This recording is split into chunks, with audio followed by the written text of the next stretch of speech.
Does The Blues Brothers deserve a book?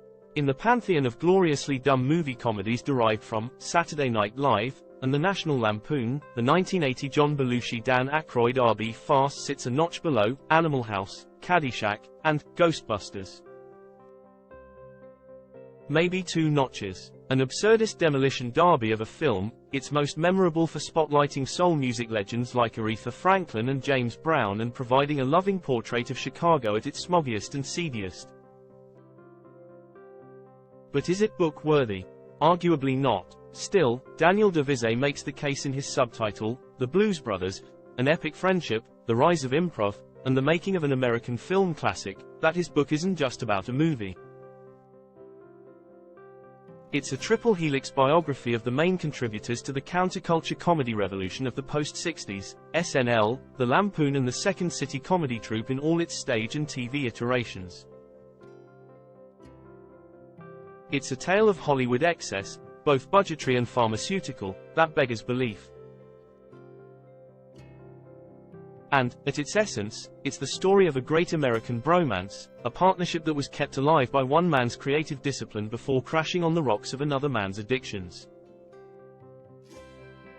Devizay, a journalist and the author of books on B.B. King and Greg LeMond, leans heavily on previously published group biographies, Bob Woodward's 1984 Belushi bio, Wired, Tom Shales and James Andrew Miller's 2002, Live from New York, an uncensored history of Saturday Night Live, and 2 books by Belushi's widow, Judith Belushi Pisano, among others. But Devizay has gone back and talked to many of the principals as well as the secondary and tertiary figures, and he's read and listened to every interview. This is a well-researched book. Better, it's a well-told story, one that rarely loses its focus on the larger picture, the many forces that came together to create comedy by the baby boom generation for the baby boom generation, while engaging the reader in a close-up view of 2 very different, very funny men. The Blues Brothers goes back to its star duo's beginnings, Belushi's Chicago childhood as the class clown son of Albanian immigrants and Aykroyd's early years in Ottawa, Ontario, where Tourette's syndrome made him the target of bullies. Both men rose through local comedy groups to star in their respective Second City outposts of Chicago and Toronto, but Belushi was tagged early on as a comic force of nature. By the time he met Aykroyd, he was scouting Second City Toronto for the National Lampoon Radio Hour, where he'd already become a breakout talent. On their first meeting, Aykroyd told a radio interviewer, he felt the jump you get when you see a beautiful girl. It was a pit-of-the-stomach feeling.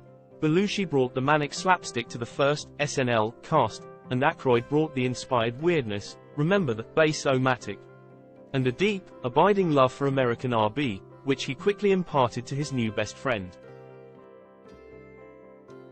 By the time The Blues Brothers movie came together in 1979, Belushi had become a movie star by way of National Lampoon's Animal House. The two had debuted their Fedora and Shades R&B alter egos, Jake and Elwood Blues, on SNL, and Belushi's intake of cocaine and other substances had swollen to frightening proportions.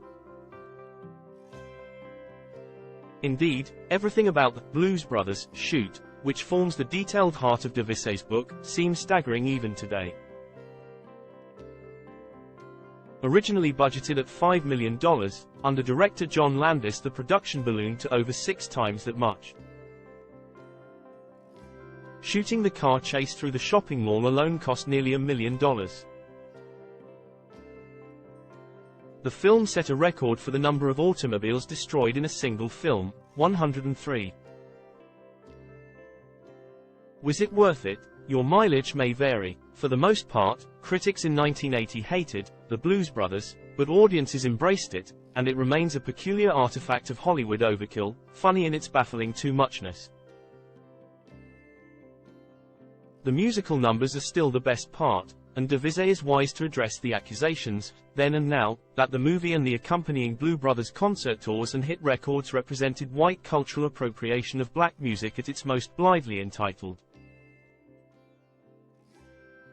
But he also reminds readers that the careers of Franklin, Brown, Ray Charles and Cab Calloway were all in serious decline, and that the film gave them new audiences and renewed success that lasted well beyond the film.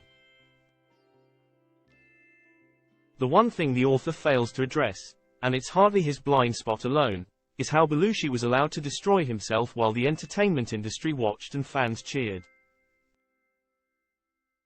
The Blues Brothers set was awash in cocaine.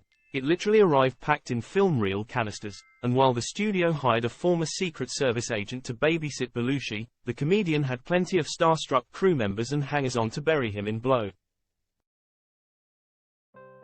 The picture Davise paints is of a comic genius hurtling toward oblivion as fast as he can, fueled by misery, drugs and enablement. Many times in this book a reader may pause to wonder why production on The Blues Brothers wasn't simply halted while John Belushi got the help he needed. The unwritten answer is that this would have jeopardized the profitability of the movie and its struggling star. The story here isn't just about a film, a friendship and a comedy generation. It's about a man who became a commodity until it killed him. But that's another book.